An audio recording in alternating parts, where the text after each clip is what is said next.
No nii, käisin just söömas hotell Dorpati lõunabufeed. Seal on supp, salat, dessert ja siis ja see ongi supp, salat, dessert ja bufee on 8 eurot, mis on väga sõbralik hind.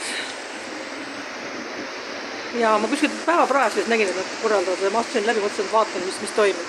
Ja siis ma istusin maha ja kus ma üldse olen siin. Võt istusin maha ja siuke tunne oli täpselt nagu oleks lennujaamas mõnes äriklassi salongis.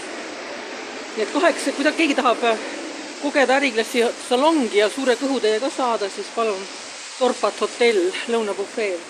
Seal kus praegu on vist 12, aga need praegu on täna väga head, siis ma kõht ei olnud ka nii tühi tegelikult. Ja siis ma võtsin selle supp, salat, dessert 8 eurot, kus praegu 12. Ja saate kogeda äriklassi salongi. Aga kui ma seal istusin, täpselt samasugune, et ma mõelda, et lennukid ei ole väljas näha, aga kõikides äriklassi salongides ka lennukid ei näe, et mõned on kuskil keldris ja pööningul kuskil. Aken on kuskil, kus ei ole lennukid. Aga täpselt sama disain, kõik nagu täpselt samamoodi asjad välja pandud, eks ju, bufee, eks ju. Ja see on kurat, et 100% nagu äriklassi salong. Mööblidisain oli ka, täpselt selline nagu äriklassi salongides. Täpselt, ja siis kui mõni, kes pandaks sinna, siis ta mõtlebki, et ongi sattunud. Siin on, kas mu sõber on siin, mis siin nüüd on? Õunaviina pudelid või? Ei ole õunaviin, oma viin, krossi, ma pean piltu tegema nendest ka natuke vastu. Okei, ja siis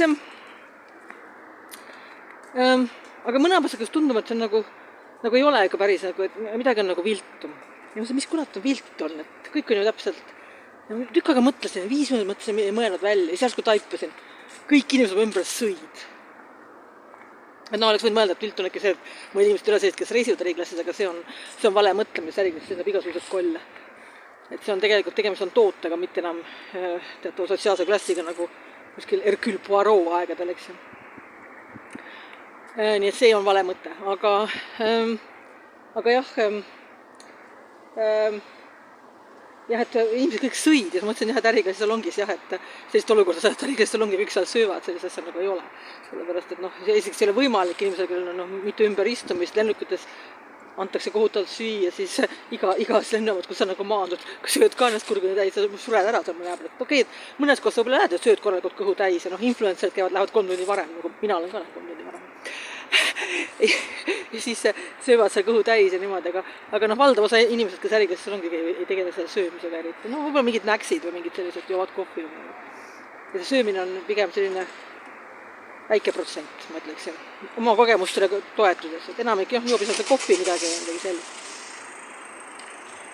Mõni joob vett, mõni ei tarvitas üldse midagi, see tuleb arvuti ja istub arvuti taga ja klõbistab oma klaviatuuri ja siis läheb ära. Kuskil nurgas istub. Et see oli erinev, see oli erinev moment. Aga muidu oli täpselt sama, kõik oli täpselt sama, et see läheb nii naerma ja toit oli väga hea, korralik toit oli, kus oli väga torre, kui ma tulin edaspidi ka siia. Nii et ma teen reklaami, Dorpat hotell, lõunabufee. Võimalik kogeda äriklassi salongi. Olukorras, kus kõik söövad, mida päris äriklassi salongi ei juhtu mitte kunagi. Kuigi oleks tore mõnda äriklassi salongi minna näha, kuidas kõik söövad, aga seda lihtsalt ei juhtu. Aga muidu kõik täpselt sama. Kõik on täpselt sama. Nii et kogege sellist väga lähedane igal, et täpselt. Nii et soovite kogeda odava raha eest äriklassi, siis palun Dorpat hotell lõunabufee. Nii, aga olgu, aitab labast.